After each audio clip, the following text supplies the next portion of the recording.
Hoy vamos a ver un tema muy interesante para nosotros porque es el pecado en el creyente. En el libro de la clase de la materia van a encontrar algunos apuntes que ustedes pueden revisar y también van a encontrar, y les quiero recomendar este libro, a ver, ahí, que se llama La doctrina del pecado y de la salvación de Turner.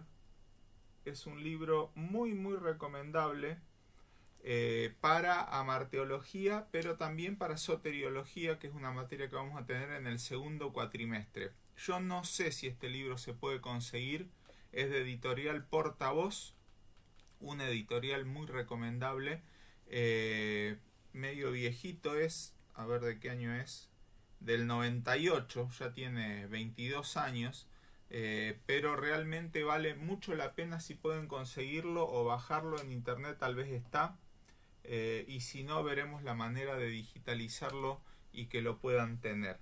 Hoy nos toca entonces un tema muy interesante en la materia, que es el pecado en el creyente, y vamos a tomar cuatro divisiones, cuatro momentos para esta clase.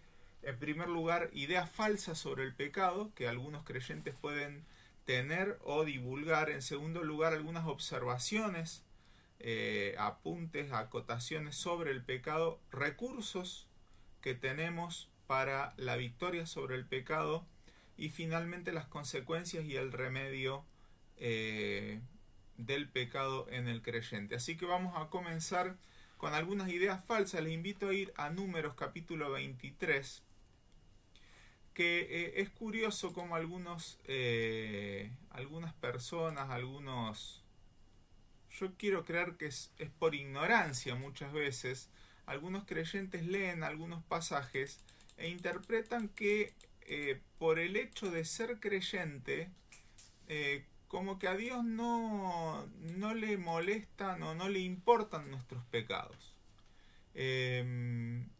No es raro escuchar como excusa, bueno, pero somos creyentes, somos hijos de Dios, como si eso de alguna manera disminuyera el problema, e incluso citar textos como estos, en el cual hay una profecía, y Balaam profetiza y dice en el verso 20, he aquí he recibido orden de bendecir, él dio bendición y no podré revocarla.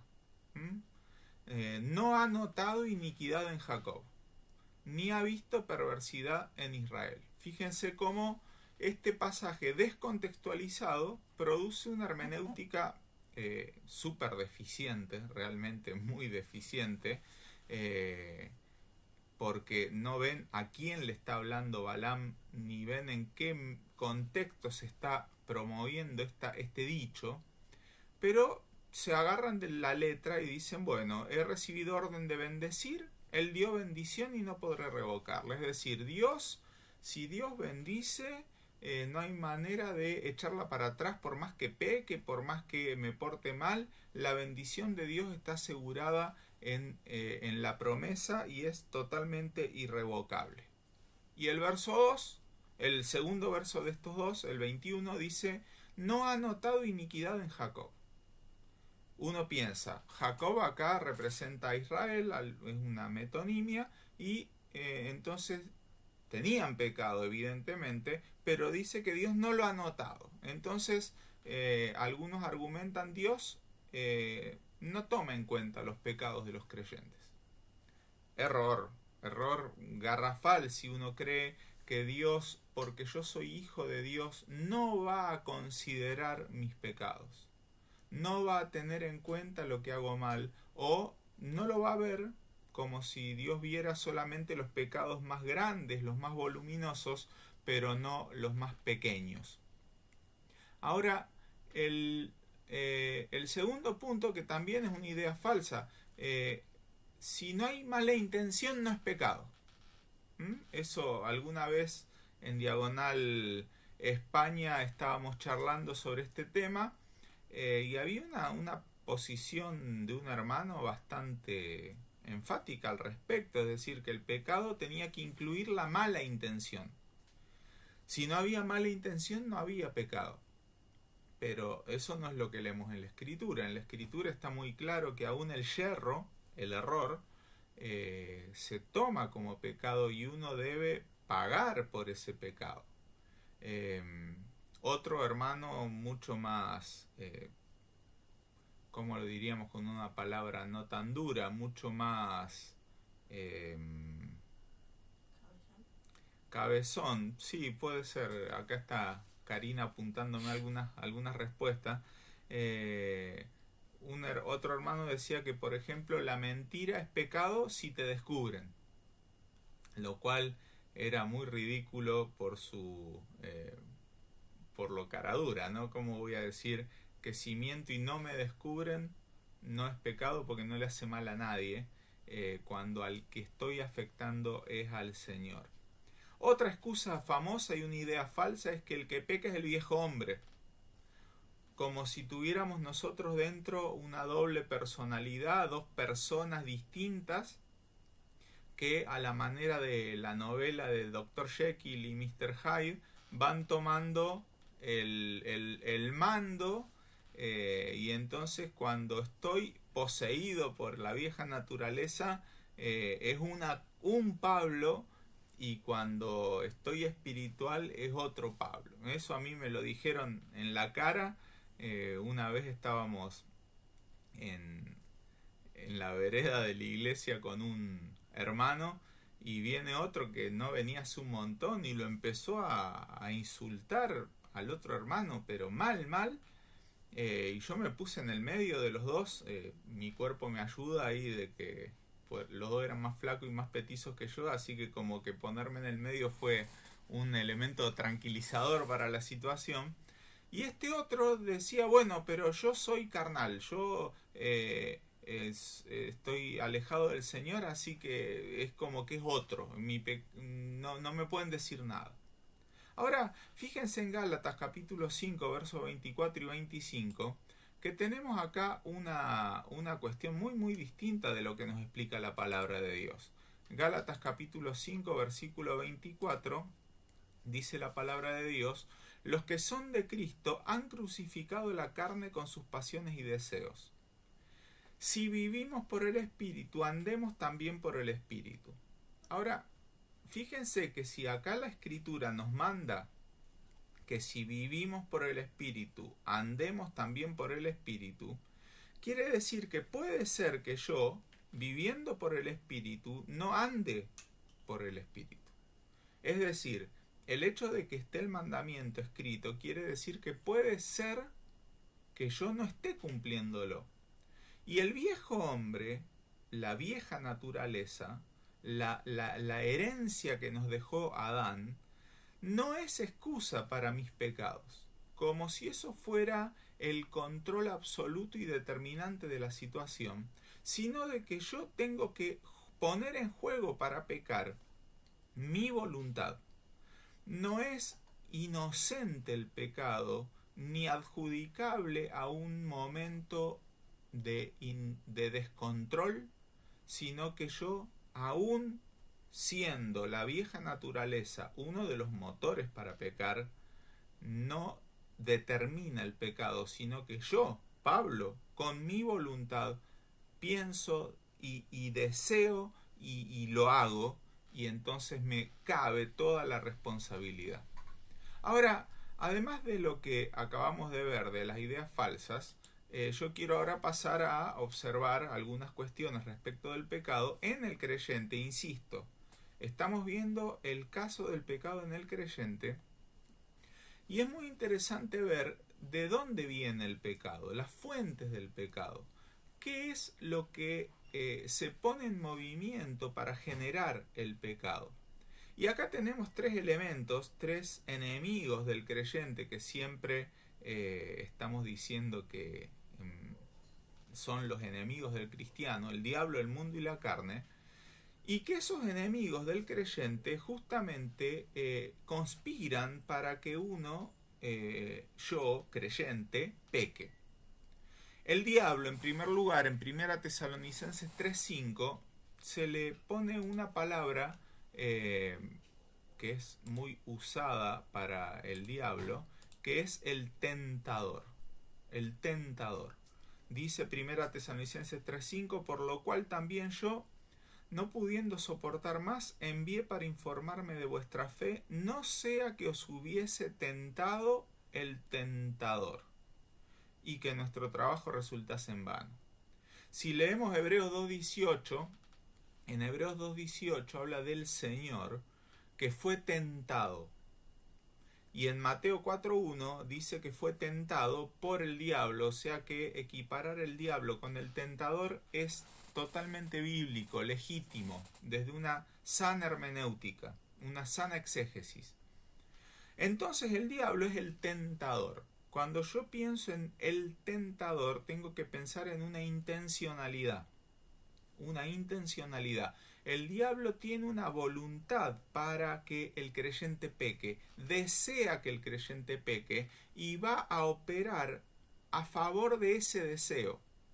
El diablo no es un ente inerte que no tiene movimiento personal. El diablo tiene voluntad, tiene pensamientos, tiene sentimientos, es una persona.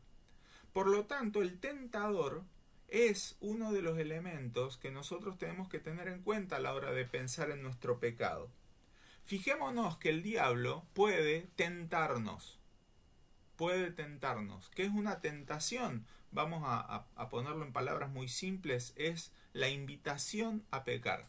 Es poner delante nuestro una bandeja ofreciéndonos un pecado para lograr que nosotros accedamos a esa tentación y caigamos. Los recursos del diablo son ilimitados. El diablo tiene ilimitados, no son ilimitados, pero son múltiples y utiliza mentiras, utiliza engaños, utiliza sobornos, utiliza un montón de armas y de estrategias para que el creyente caiga en pecado. ¿Qué puedo hacer yo frente al diablo? Ahí tenemos tres textos que son muy conocidos por todos nosotros. En primer lugar tenemos 1 Pedro 5:8. 1 Pedro 5:8 nos invita a estar alertas. Estar alerta porque el diablo está alrededor nuestro buscando a quien devorar. Tenemos que estar despiertos.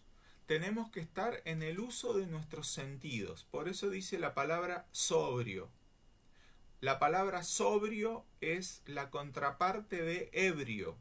Una persona sobria es una persona que tiene control de su persona, que tiene el dominio de su persona. ¿El creyente puede dominarse a sí mismo? Sí, podemos. Sí podemos, tenemos la nueva naturaleza que nos permite estar en control de nosotros mismos, siempre y cuando estemos sujetos al Espíritu Santo. Dice Efesios que tenemos que, en vez de emborracharnos con vino, tenemos que ser llenos del Espíritu.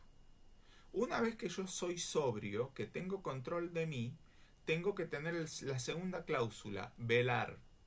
Es decir, tengo que mantenerme alerta, observando. No puedo estar distraído ni puedo estar dormido en la vida cristiana. Porque el diablo es astuto, es un ser astuto y nos va a buscar la manera de que caigamos. Por eso lo describe Pedro como un león rugiente. Un león rugiente que anda alrededor buscando, y podemos decir con amargura y con vergüenza, encontrando muchas veces a quien devorar. En segundo lugar, en Efesios 6:16 nos habla de que tenemos que estar armados. No solo tenemos que estar alertas contra el diablo, también tenemos que tener armas contra este enemigo que tienen los hijos de Dios. Y en particular, en el 6:16 nos habla de un escudo que tengo que tomar, que es la fe. el escudo de la fe, porque el escudo de la fe logra algo, apaga los dardos de fuego del maligno. Apaga, me encanta ahí porque use el adjetivo todos los dardos de fuego del maligno. Podríamos ver al diablo con un arco y una flecha, ¿no? Esas flechas son las tentaciones que nos tira por la cabeza, las dudas, las amarguras, los problemas, las tentaciones son flechas encendidas con fuego. El escudo de la fe las apaga. Imaginemos que alguien toma un elemento líquido y empapa todo ese escudo, y cuando la flecha prendida a fuego le pega, se apaga. En la fe yo puedo encontrar el recurso de eliminar el fuego que tienen las flechas que el diablo me lanza. Y en 2 Corintios 2:11 me recomienda la palabra de Dios a través del apóstol Pablo que yo me anticipe al diablo. Dice el verso 11, la segunda cláusula, no ignoramos sus maquinaciones. Cuando uno está en una situación, tiene que pensar todo el tiempo de qué manera el diablo puede usar esta situación en mi contra. No somos necios ni ignorantes de que el diablo va a usar todo lo que tenga a su mano para tentarme. Estamos en una época de cuarentena, estamos en una época muy particular. Y en esta época tan particular, ¿el diablo nos puede tentar? Claro que sí. Tenemos un montón de tiempo para ver cosas que quizás cuando estamos trabajando no tenemos tiempo. A veces no tenemos fuerza para ver tanta tele como se puede ver ahora dentro de casa. ¿El diablo puede usar eso para tentarnos? Claro que sí. En esta época podemos navegar por internet mucho más tiempo que el normal. ¿El diablo puede usar eso para tentarnos? Claro que sí. Entonces yo me tengo que anticipar. Yo me tengo que preparar. Yo me tengo que prevenir mentalmente de que el diablo está maquinando. Acá la idea de maquinar es planear, planificar. El diablo no es un improvisado. El diablo no es un ser que actúa al azar. Piensa y actúa de acuerdo a un plan diseñado para hacernos caer. Hermano, no menospreciemos al diablo. No lo tengamos en poco. No nos confiemos en nuestras propias fuerzas. El segundo enemigo que tenemos ahí apuntado, el mundo. En 1 Juan capítulo 2, verso 16, tenemos la cita clásica sobre este enemigo. 1 Juan capítulo 2, versículo 16, dice, todo lo que hay, podemos leer del 15 para asociar, no améis al mundo ni las cosas que están en el mundo. No améis al mundo ni las cosas que están en el mundo. Si alguno ama al mundo, el amor del Padre no está en él. Porque todo lo que hay en el mundo, los deseos de la carne, los deseos de los ojos y la vanagloria de la vida, no proviene del Padre sino del mundo. Y el mundo pasa y sus deseos, pero el que hace la voluntad de Dios permanece para siempre. ¿A qué se refiere aquí el apóstol con la palabra mundo? Sabemos todos que mundo tiene muchos usos en el Nuevo Testamento. A veces representa el mundo a la población, a la humanidad. Por ejemplo, en Juan 3:16 dice que Dios amó al mundo. Pero acá dice el verso 15, no amen al mundo. Entonces evidentemente es otro mundo. El uso de la palabra se refiere ahí a la humanidad. ¿A qué se refiere aquí con la palabra mundo? Al sistema que gobierna en este planeta, en esta tierra, y que está regido por el diablo. Algunos, y no está mal, ven en la palabra mundo una personificación del diablo. Así como en Proverbios, no sé si recuerdan, se usa la sabiduría para hablar del Señor, Jesús. Quizás cuando habla del mundo en este sentido, estamos hablando del enemigo como un conglomerado gobernado por el diablo, y no sería ilógico pensarlo así, o directamente si le damos entidad, el mundo como el sistema imperante en donde nosotros estamos insertos. Habla aquí de algunas cosas que hay en el mundo, deseos. Deseos. En la versión antigua hablaba de la concupiscencia y en la NBI, en este mismo texto, habla de la codicia. ¿Sí?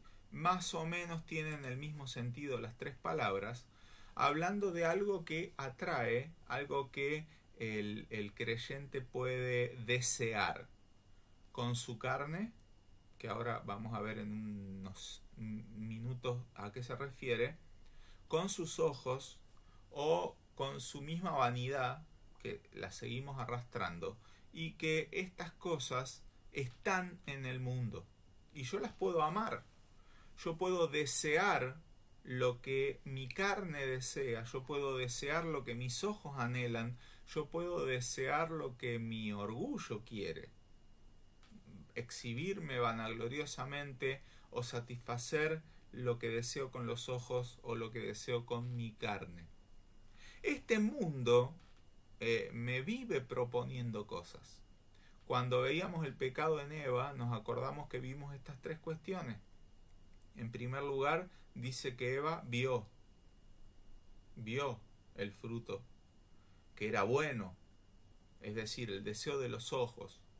Luego vio que era codiciable para alcanzar sabiduría, el deseo de la carne, y fue y tomó y comió. ¿Por qué? Porque quería lo que proponía el diablo, y el diablo proponía algo que era interesante para ella. Ahora, el mundo, ¿cómo interviene en mis pecados? El mundo, por decirlo así, es el escenario en el cual el diablo despliega sus tentaciones. El mundo es la mesa en la cual el diablo prepara sus tentaciones. Como nosotros estamos en el mundo, recordemos el Evangelio de Juan capítulo 17, están en el mundo, el Señor no nos quitó del mundo, no nos sacó del mundo, entonces nosotros estamos compartiendo el escenario con los deseos de la carne, los deseos de los ojos, la vanagloria de la vida, cosas, agentes que están puestos alrededor nuestro y que nos provocan a pecar. El diablo sabe lo que nos gusta y utiliza los recursos que tiene a mano para ayudarnos ayudarnos a pecar de una manera extremadamente fácil. Fíjense qué fácil que es pecar. Es súper sencillo. En cambio, qué difícil que es hacer el bien. ¿Por qué? Porque el mundo no está diseñado para el bien. El mundo está diseñado, armado para el mal. ¿Ustedes quieren leer un buen libro bíblico? Entren a internet a buscarlo. Hay 83 maneras de no encontrarlo.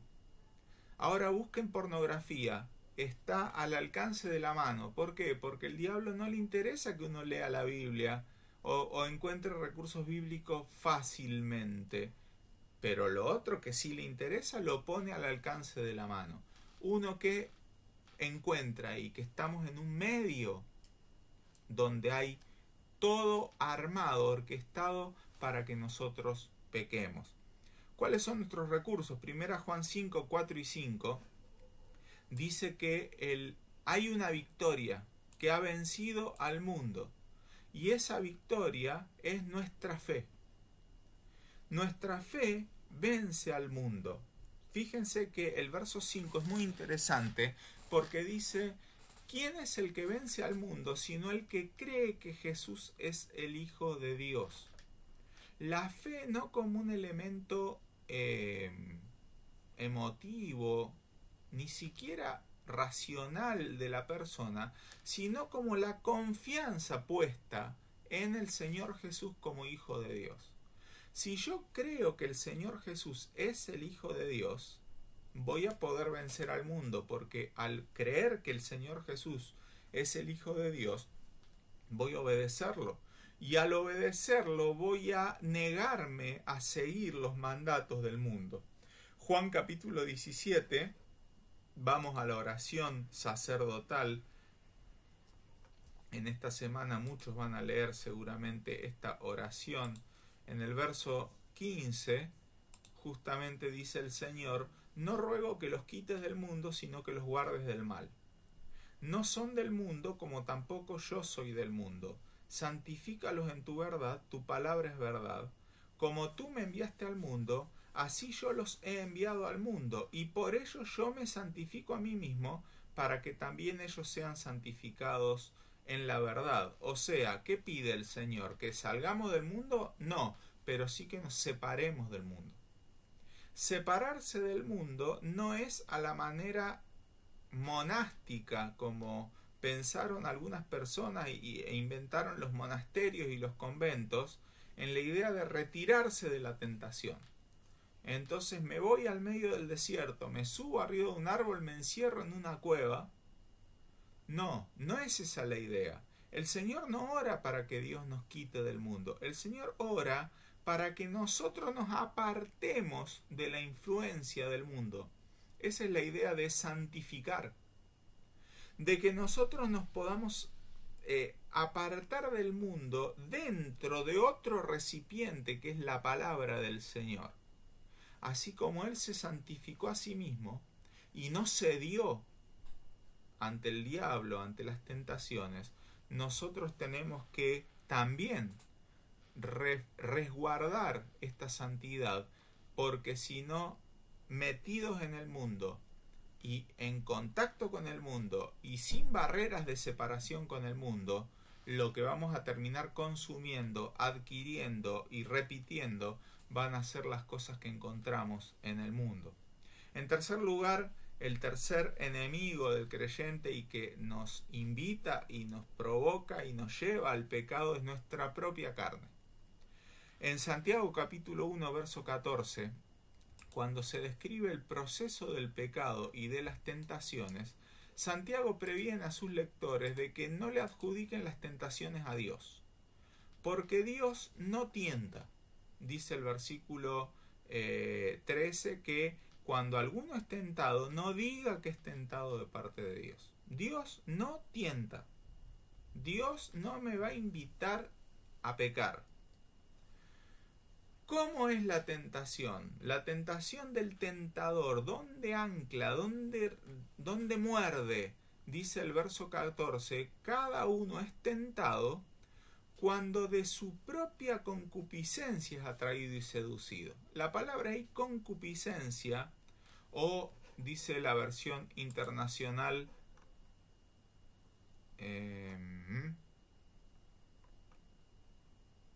el deseo, malos deseos, ¿sí? Malos deseos. ¿Cuál es la idea de la palabra concupiscencia? Una palabra bastante rara y poco usada hoy en día. Tiene que ver con el deseo o la inclinación al pecado, el gusto por el pecado. Es algo que heredamos de nuestros padres, esa naturaleza corrompida que encuentra mayor placer, mayor deleite, mayor facilidad en pecar.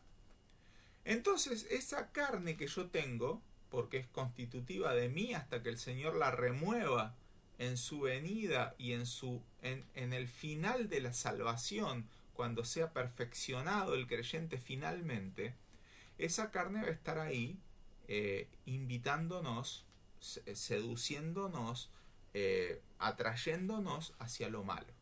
Dice el texto que la concupiscencia en mí provoca desde el afuera, desde lo que el mundo me propone, atracción y seducción. La idea del pez. ¿Por qué el pez muerde la carnada? Porque quiere la carnada.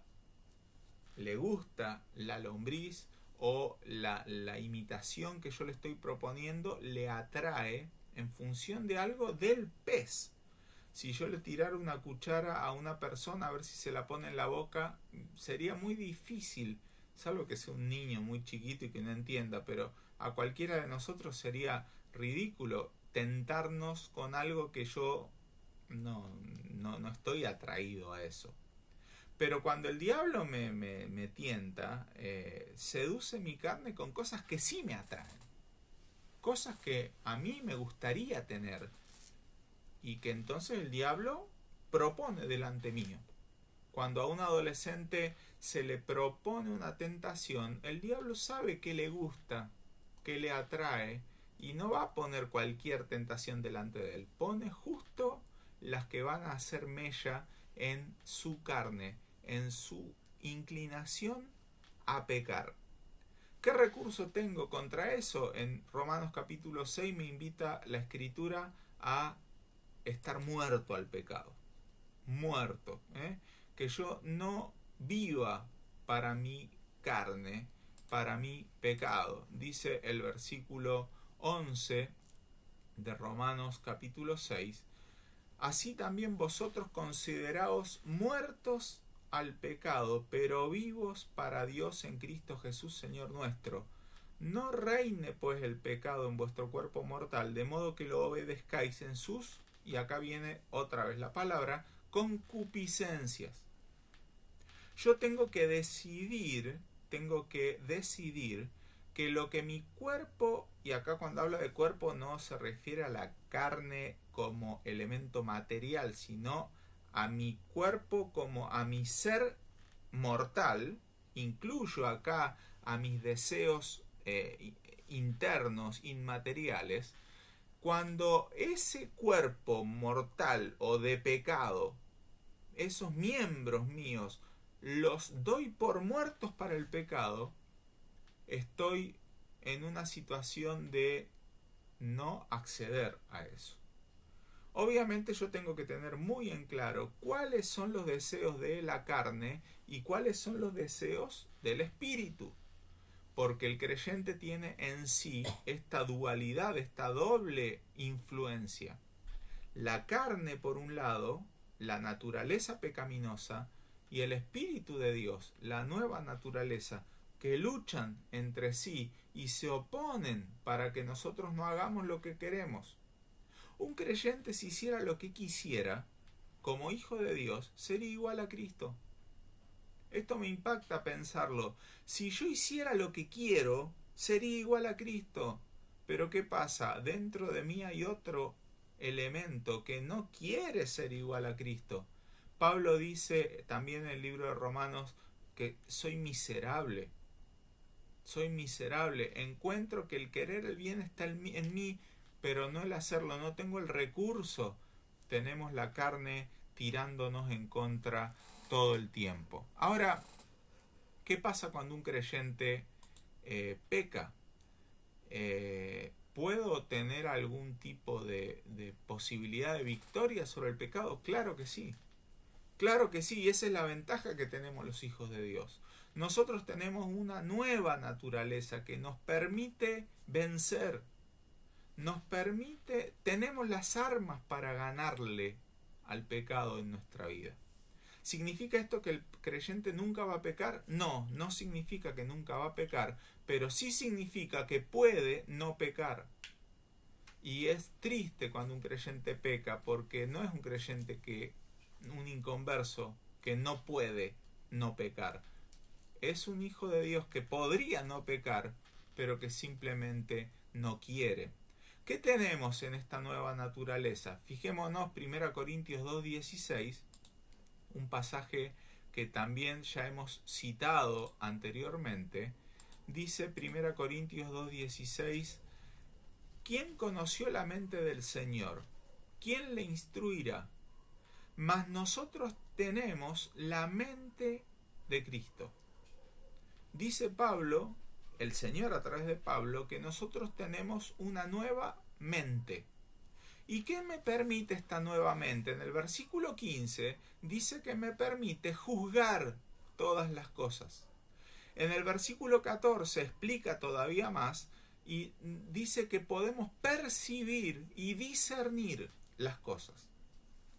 ¿Qué quiero decir con esto? Un creyente tiene la capacidad de percibir lo que es pecado y lo que no es.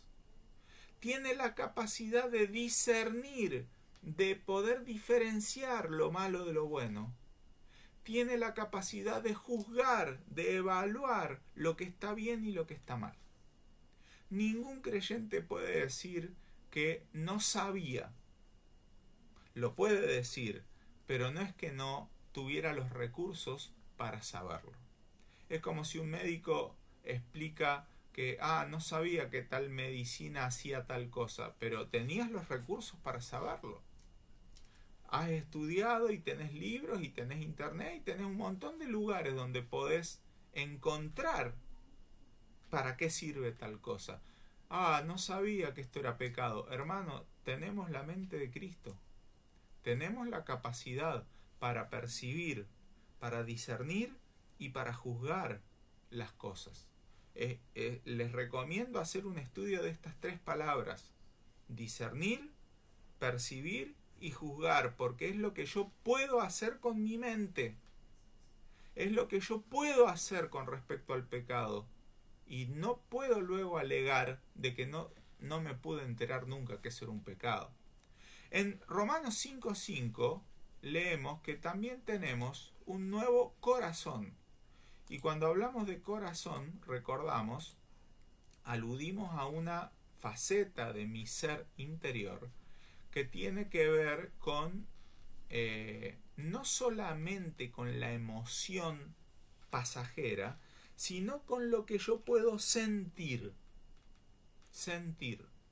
Dice que el amor de Dios ha sido derramado en nuestros corazones. Es decir, que el pecado, yo además de poder mentalmente, racionalmente, a través del Espíritu Santo darme cuenta, también puedo percibirlo, también puedo darme cuenta, también puedo sentirlo. Alguna vez un hermano, recomendándole a un creyente que le estaba preguntando si tal cosa estaba bien o estaba mal, le dio este consejo que me pareció muy sano: mira, ante la duda no lo hagas. El creyente tiene una sensibilidad alumbrada por el Espíritu de Dios. Y el corazón del creyente se da cuenta cuando está metiendo la pata, aunque su mente tal vez no esté alumbrada todavía porque no estudió, pero cuando estás pecando, tu corazón, tu conciencia, el Espíritu hablando a tu ser interior, te avisa: esto está mal, esto está mal. Pero además de eso, el creyente también tiene una nueva voluntad. Es decir, no solo tenemos una manera nueva de percibir en nuestra mente, en nuestro corazón, sino tenemos la capacidad volitiva de decidir no pecar. Dice Romanos 6, versículo 12: no reine pues el pecado en vuestro cuerpo mortal, de modo que lo obedezcáis. Fíjense que obedecer es un acto de la voluntad. Y yo puedo negarme a obedecer mis concupiscencias. Dice el verso 13: ni tampoco presentéis vuestros miembros al pecado. Ofrecer mi cuerpo como ofrenda al pecado es un acto de la voluntad. Y acá me dice que no lo haga. Por lo tanto, tengo la capacidad de no presentar mi cuerpo al pecado. Sino presentaos vosotros mismos a Dios. Otro acto voluntario, como Romanos capítulo 12, verso 1 me habla de un sacrificio. Acá habla de mi presentación de mí mismo como vivo de entre los muertos. Y esa va a traer una consecuencia en el 14 que dice: y el pecado no se enseñoreará de vosotros. ¿Alguna vez hemos sentido que el pecado nos domina, nos controla? El creyente tiene la capacidad espiritual de no ser dominado ni controlado por el pecado. ¿Haciendo qué? Haciendo uso de la mente espiritual nueva, haciendo uso del corazón espiritual nuevo, haciendo uso de una voluntad espiritual nueva que tenemos gracias a la nueva naturaleza que el Señor puso en nosotros. Acá hay una pregunta: ¿qué pecados deben ser confesados los ancianos de la iglesia y en cuáles no hay necesidad de confesar si hay un perdón sincero hacia Dios? Eso, dame un segundo que en la próxima diapositiva lo vamos a charlar. Pero además de esto que yo ya tengo, además de tener estos recursos para la victoria, también tengo algunos recursos que acá escribí preventivos. ¿Qué es preventivo? Algo que yo hago en función de impedir o no facilitarle el camino al pecado. A ver, acá Moisés pregunta, Dios no nos puede tentar, pero puede llevarnos a la tentación. Dios puede permitir la tentación en nuestra vida para que, resistiendo esa tentación o esa prueba, salgamos fortalecidos. Sí, Dios lo puede permitir, pero hay que diferenciar entre lo que es permitir y lo que es ser el agente de la tentación.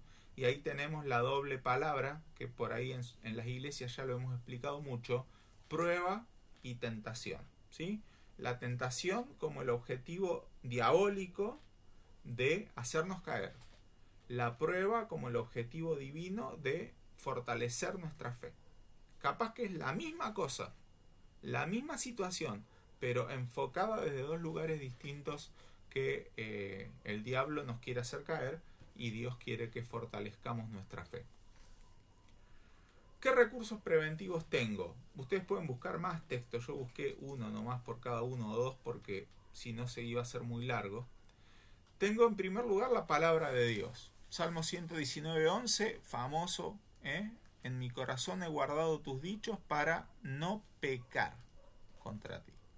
Si yo guardo la palabra de Dios en mi corazón, voy a tener un recurso preventivo, porque la palabra de Dios me alumbra, me guía, me ilumina, y entonces yo ante un pecado voy a poder reaccionar. La memoria de la palabra de Dios me ayuda a no pecar y me previene de pecar. Las oraciones, Lucas 22:40 habla de Getsemaní, y el Señor cuando deja a sus discípulos les dice oren, oren. ¿Y oren para qué?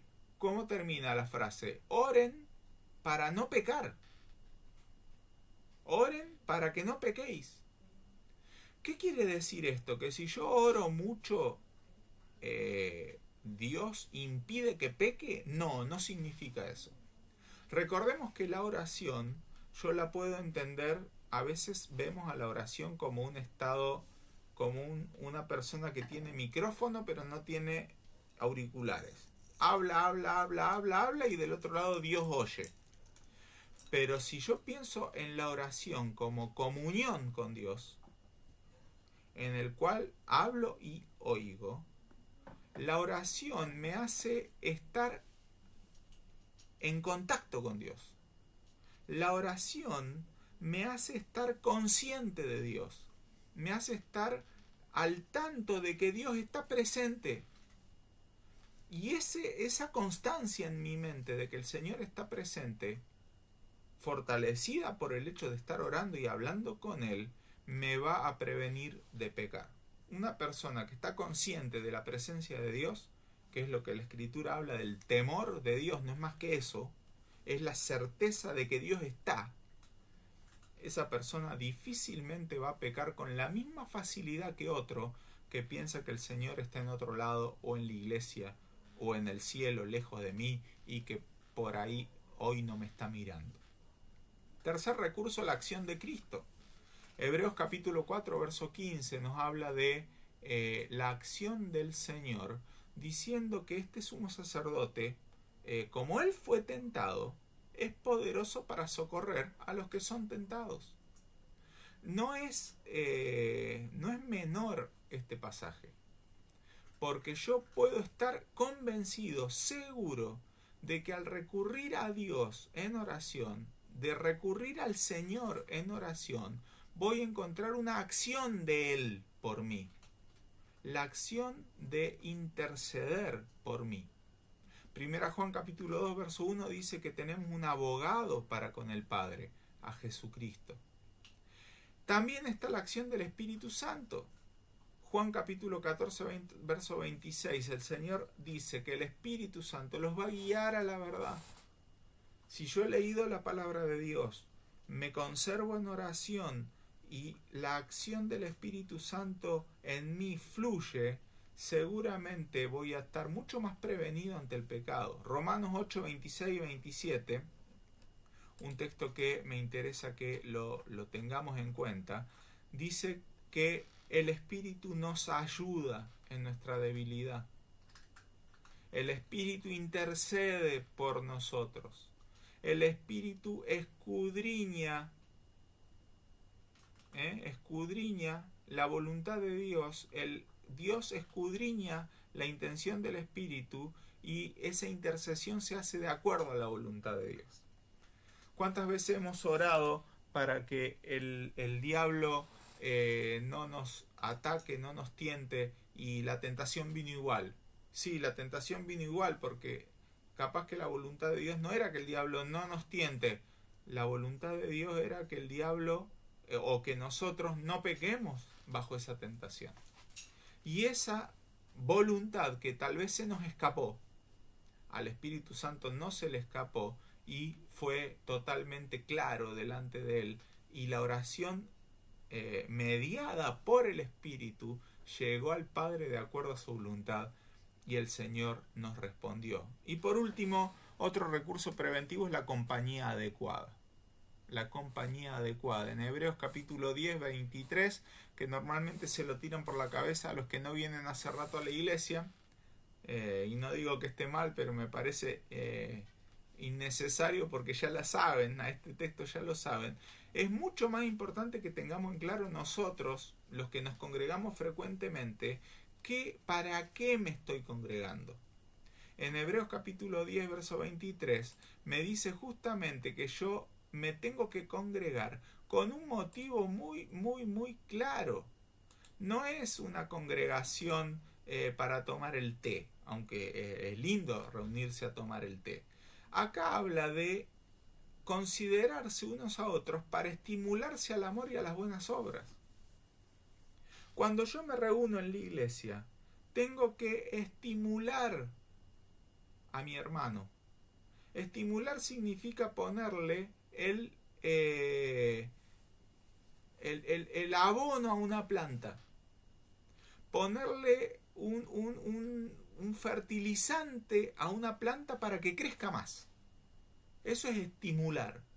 Es darle a un niño el medio ambiente adecuado para que progrese en sus estudios. Es comprarle a un músico un instrumento bueno para que le rinda. Eso es estimular. Bueno, a mis hermanos que estén conmigo los tiene que mejorar. Los tiene que hacer mejores. Porque yo los estimulo al amor y a las buenas obras. ¿Soy eso en mi iglesia, hermano? Pregúntate eso. ¿Qué hago en la iglesia yo cuando me junto con mis hermanos? ¿Qué gana el que se junta conmigo? ¿Estímulo? ¿O somos lastre? ¿Somos un ancla? No. Tengo que lograr en mi hermano estimularlo. Por lo tanto, yo también tengo que ser estimulado al amor y a las buenas obras. Y luego dice el verso 25 que tengo que encontrar en la iglesia exhortación. Y cuando hablo de exhortación, no hablo de reprensión, hablo de consuelo. Que la iglesia sea para mí consuelo y que yo sea para mis hermanos consuelo. Porque entonces en compañía mía los hermanos van a estar más lejos del pecado y en compañía de mis hermanos yo voy a estar más lejos del pecado. Ahí Charlie Nati dice ja ja ja ja ja, y creo que fue Nati, no voy a decir nada, pero sospecho quién fue la que se rió. Ahora avancemos. ¿Qué consecuencias tiene el pecado en el creyente? Porque el el pecado, como dijimos la clase pasada, nunca es inocuo, nunca pasa desapercibido, nunca deja de producir efectos nefastos en las personas. Y yo anoté 3 consecuencias que el creyente sufre y que tienen que ver con lo que vimos la clase pasada. En primer lugar, consecuencias personales. ¿A qué me refiero con personales? Consecuencias que tienen que ver con mi persona, con mi ser, y se reflejan en los ámbitos que vimos la semana pasada. Pueden reflejarse en mi cuerpo, pueden reflejarse en mi ser interior, inmaterial. El pecado deja una marca en mi mente, deja una marca en mis sentimientos, deja una marca en mi conciencia. Incluso deja una marca en mi voluntad, porque el que peca frecuentemente es mucho más difícil decidir no pecar. Los que hemos hecho dieta históricamente en toda nuestra vida, sabemos que lo más complicado para el gordo es no comer. Es lo más difícil. ¿Por qué? Porque su voluntad está rendida. Nos rendimos. Y es toda una educación que tenemos que hacer para no comer. Bueno, el pecado deja marcas en mi voluntad también. Y cuando decido no pecar, es un esfuerzo que el pecado ya melló, ya marcó en mi persona. Entre esas consecuencias personales se incluyen todas las que ustedes puedan determinar a nivel personal, a nivel mío, pecador. También hay consecuencias espirituales. La semana pasada habíamos hablado de efectos o de consecuencias que eran directas al pecado, pero que no tenían que ver con el pecado en sí, sino con la norma quebrantada al pecar. Entonces, una de las consecuencias espirituales directas que tenemos es la pérdida de la comunión con Dios. Mi ser no está comulgando con Dios, porque Dios no comulga con el pecado. Pablo lo dice en el libro de Romanos. ¿Qué comunión tienen la luz con las tinieblas? ¿Qué concordia Cristo con Belial? No es Romano, es Corintio. A ver, si alguien encuentra el texto me lo manda cuando habla del yugo desigual. En Corintios está, pero no me acuerdo la cita. O en Romanos o en Corintios. Cuando el creyente peca, se lesiona su relación con Dios. Se lesiona. Ese vínculo paternal, hijo-padre que tengo con Dios se rompe. Así como cuando hay una pelea entre el padre y el hijo en la tierra, en la carne, así con Dios. Y esas consecuencias son espirituales. No es que Dios sufra consecuencias personales, a Él el pecado no lo toca.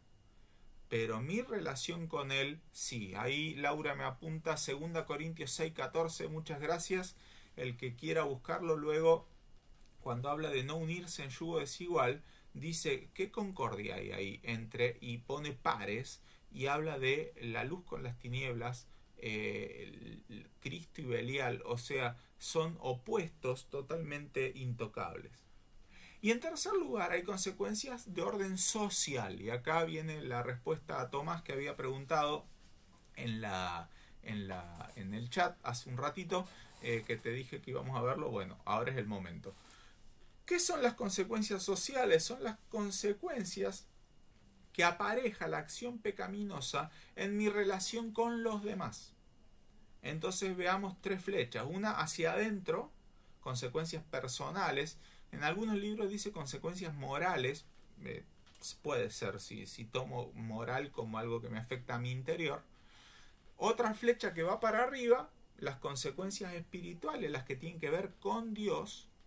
Y una flecha que va para los costados, alrededor. Yo abro las manos como si estuviera en el púlpito y la camarita está hasta acá nomás, así que pongo los dedos así, la flecha hacia los costados, que tiene que ver con el medio humano que me rodea.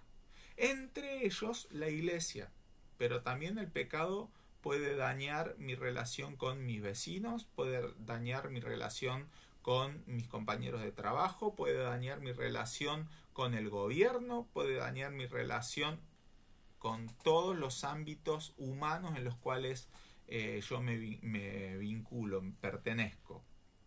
Entonces, un pecado, ¿cómo se resuelve? El remedio lo tenemos en Proverbios 28:13. Confesar y apartarse. ¿Qué significa confesar? Confesar significa decir lo mismo. Cuando yo le pido a un inconverso que confiese sus pecados para ser salvo, ¿qué le estoy diciendo? Vos tenés que decir lo mismo que dice Dios. ¿Dios qué dice? Que esto y esto otro es pecado. ¿Y yo qué digo? Hice esas cosas y son pecado, por lo tanto yo me reconozco pecador. La confesión no involucra solo la boca, involucra todo el ser. Por eso hay confesiones que Dios no toma. Cuando los fariseos y otros más iban a Juan el Bautista confesando sus pecados con la boca, Juan les echa fli al toque y les dice: váyanse y hagan frutos dignos de arrepentimiento. Confesión y apartarse van juntos. No es una cosa separada de la otra, dos pasos. No, no, no. Si confieso, me aparto. El que los confiese y se aparta alcanza misericordia, pero el que los encubre, ya sea no diciéndolos y continuándolos, o el que no los confiesa aún una vez cesado y no se apartan, no alcanza misericordia. La pregunta era hace un rato: ¿qué pecado debo confesar a los ancianos de la iglesia? Cualquier pecado que pueda lesionar mi relación social. Es decir, cualquier pecado que haya marcado una relación. Si mi pecado lesionó una relación, si mi pecado afectó una relación, debe ser confesado, porque ese pecado tarde o temprano va a salir a la luz. Es decir, cuando el pecado se hizo público en mí, cuando el pecado salió de mi cabeza y se concretó, es donde debe haber una confesión en esas esferas. Vamos a poner un ejemplo. Una persona dice una mentira. Esa mentira afectó el vínculo con otra porque dijo una mentira. Y la confesión y el apartarse, que es lo que tiene que hacer esa persona en ese pecado, debe ser confesado ¿a quién? A aquel a quien mintió. Ahora, hay esferas en las cuales esa mentira trasciende a la persona que mintió. Entonces ese pecado debe ser confesado no en privado, sino en público. Hay pecados que afectan a uno y uno, nada más. Vamos a poner de vuelta, por ejemplo, la mentira. Mi hija me dice una mentira a mí respecto de algo interno en la casa, que le mandé a hacer una cosa y ¿la hiciste? Sí, la hice.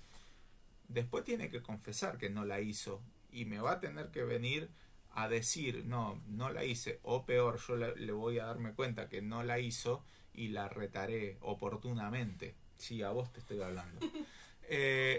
Pero cuando la mentira no es entre uno y uno, sino es entre uno y muchos. Por ejemplo, publico una mentira por internet, digo un chisme por Facebook, o lanzo al WhatsApp de la iglesia una mentira. Entonces quedo yo totalmente público en mi pecado, aunque quizás nadie lo sepa que era pecado hasta que se descubre.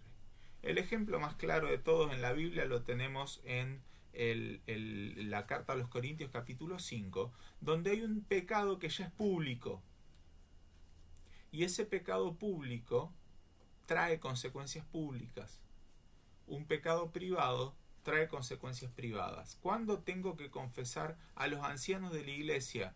Cuando el pecado que cometí afecta a la iglesia, a mi testimonio para con la iglesia. Vamos a suponer un hermano que es avaro. La avaricia es un pecado sumamente serio en la Escritura. Nosotros